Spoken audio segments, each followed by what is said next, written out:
Alright guys, TacticalRab back again today. Hope you're all doing well and enjoying your day so far. Welcome back to Valorant News and plenty to dive into today. Some further roster updates, but also some leaks coming out as to exactly how the North American qualifiers are going to work. Some teams already confirmed into challenges. Very much intrigued to your thoughts on all this stuff in the comment section below. If you enjoyed the video, hitting the like button is the best thing you can do. Top this channel reach new people, and please subscribe as well if you have not yet already. Thanks very much for ticking over the 2/3 of the way there mark to 10,000 subs yesterday. Really appreciate it. First of all, this from B-Dog officially joining the Luminosity Valorant team for the new season. Rumored, I'm pretty sure now for quite some time. But yeah, the dog is officially into Luminosity. This also, as George Geddes points out, we discussed yesterday that there were some rumors that your boy Dre was going to go to Evil Geniuses. Supposedly he's being joined there by a Proto as well. A Proto and Dre potentially trialing with EG at the present time. Of course, they've got to confirm their roster by January 27th. By the time the season begins at the qualifiers, we'll talk about how the qualifiers are actually going to operate here in a couple of seconds time, because well, some changes definitely being made, at least from the North American side, compared to what is going on in Europe at the present time. Speaking of course of the European qualifier, G2, after making their changes a couple of days ago, getting rid of mixwell, bringing Kelox back into the team. He's he's on the jet up right now. He's making some good plays. The mixwell got benched effectively, and well, Kelox comes in. Not really a surprise that of course a very talented player, 8 HP he had right here, getting all these frags, and I mean, yeah, frog munchers go down, right? So of course these open qualifiers, they are expected to do rather well in, but I mean, they got double first rounded when they were in the closed qualifier last week, where they were expected to do particularly well. They were expected to get out no problem at all with mixwell. Now of course, by coming last place, they have to fight their way all the way through the open qualifier, and I mean, right now they're doing that rather successfully, but it's not been anywhere near as easy for some teams. So as you can see, down in the round of 16, it's G2 Esports. They're going to play the human tripwires, and if they win that, they play the winner of this match, and well, then they can go through as they qualify. So they have to win 2 more games, G2, to make it through, and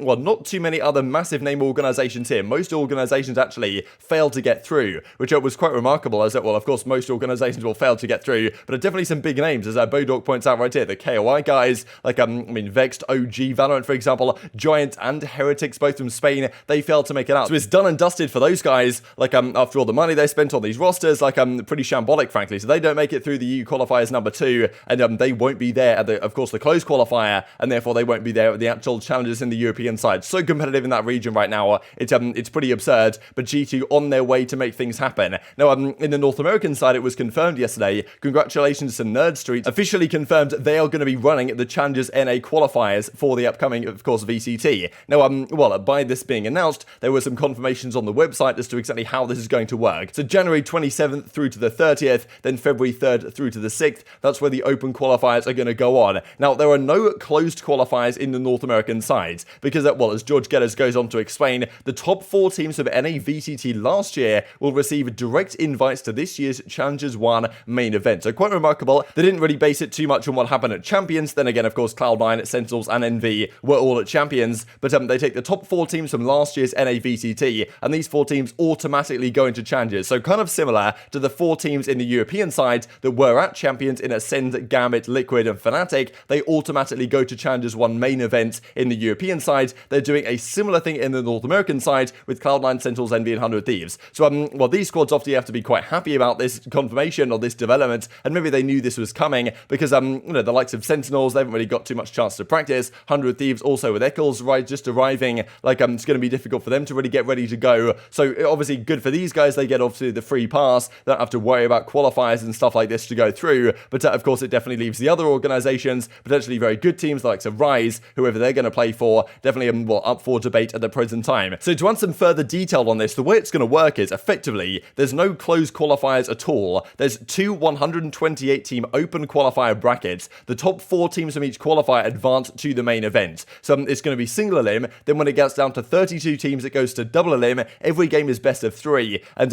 of course, well, effectively the top 4 teams at each open qualifier make it all the way to challenges in the North American side. So this is, of course, one way to do it. In the European side, of course, you've got the closed qualifiers. You have to win the open qualifier or get top 4 in the open qualifier, get into the closed qualifier, then compete against the teams. Then if you kind of get top 2 at that one, then you get into challenges. They're doing this straight up open qualifiers. So, and of course, the top 4 teams in Cloud9, NV, Sentinels, and of course, 100 Thieves, at least theoretically, the top 4 teams, they're not going to be there. But of course, Rise Nation, who was so good, like certainly one of the top North American teams, arguably better than a couple of these rosters the way they're playing at the end of last year, they of course don't make it through. So kind of some frustrations there. As dapr says from the Sentinels side got invited to the close, so straight into the challenger side. Our first match will be around February the 11th, he reckons. And this also from Asuna, I thought was kind of funny from 100 Thieves. Thank you, Riot, for being so understanding with our 1-year anniversary of the Karte Nocturne versus 100 Thieves coming up. Not the prettiest one. They graciously allowed us to bypass the opens and go straight into the main event. So I guess you could consider 100 Thieves pretty lucky about this, right? Of course, they did well last year, but they've made quite a lot of roster changes. Should it be they don't just have the free buy that they've got right here to go straight into challenges? It's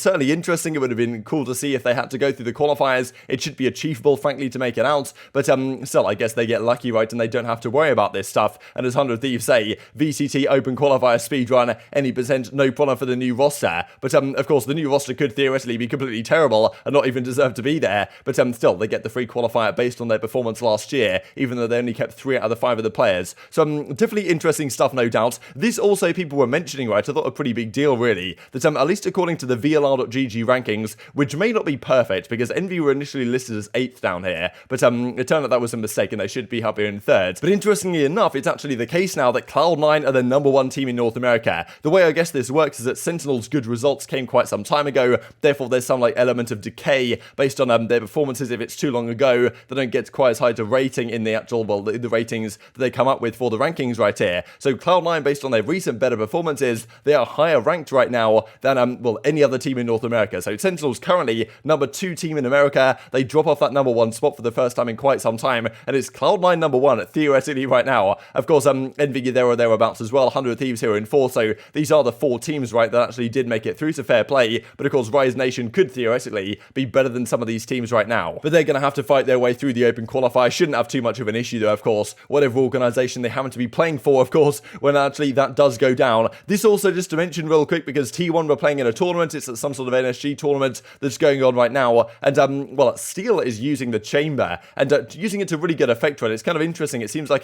just his playstyle works really well with chamber. It's been difficult for some of these Sentinel players to really use the op when they, well, of course, without a jet, right, it gets kind of difficult. But chamber can make it work in certain spots with the teleports, like, and also with the pistol as well, or whatever it's called. Like, definitely makes it work. So Steel was having a really nice play right here. Of course, they played in this tournament last night, and, well, they are continuing on in this one, as you can see in the bracket right here. T1, they beat Built by Gamers, we looked at yesterday. They beat the Exflicbators guys. Then they took down Pioneers 2-0 pretty impressively. They'll then play the Guard later on today. So very interesting stuff. Definitely, well, cool to see these guys getting to practice in, I suppose, before the start of the new season. And this series up against Pioneers, pretty impressive, frankly. Like, 7 is the one topping the scoreboard. Icebox goes 13-4 in their favor. And then it's at, well, Bind 13-8. So pretty comfortable for those guys at the end of the day. And, well, a nice couple of clips, I guess, for you guys just to finish out the video, especially from this take from Poised, who, well, currently, of course, is still on the Rise Nation front. But, still, that could all change. The rumor has it right now they are looking to get bought out by another organization, as yet unnamed. But he reckoned, well, get rid of Astra and Viper out of the game. It'll be a much better title. That's what some people are saying right now, that Astra especially, there's been a lot of frustrations the way she's played and the way she's used in the current competitive meta, and well, maybe she should go. But well, potentially Riot could do some tweaks. I imagine some stuff could be coming. There still are some rumors of a jet nerf maybe in the pipeline sometime or another. I guess we'll see what happens. But very much intrigued to your thoughts and all this stuff in the comment section below. Hope you guys enjoyed the video. If you did enjoy it, hit in a like button. Tells the YouTube gods it's a good video. I just like you should see it as well. And I'll grow the competitive Valorant community. Thank you much as always. Take care.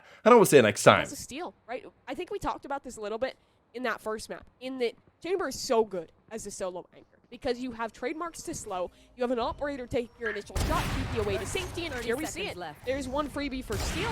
He can even hunt for more, will TP away. He stays safe, his utility slows, and hey, his team's here now. One enemy remaining. So, well, he doesn't need a team. Steel is a one-man team. Out towards his A side, he shoots the ankles of Rustin for the ace. I mean, it was all for naught as they try to storm onto the B site. They're back in the same position. Okay, it does look like they're going to buy into this one. They cannot just keep giving up these rounds by bringing the thrifty equipment into them. Oh, 7 every single time. It seems to be a different angle. If it's not on top of truck, it's inside showers. Now looking to do it with the showstopper, and he picks up 2.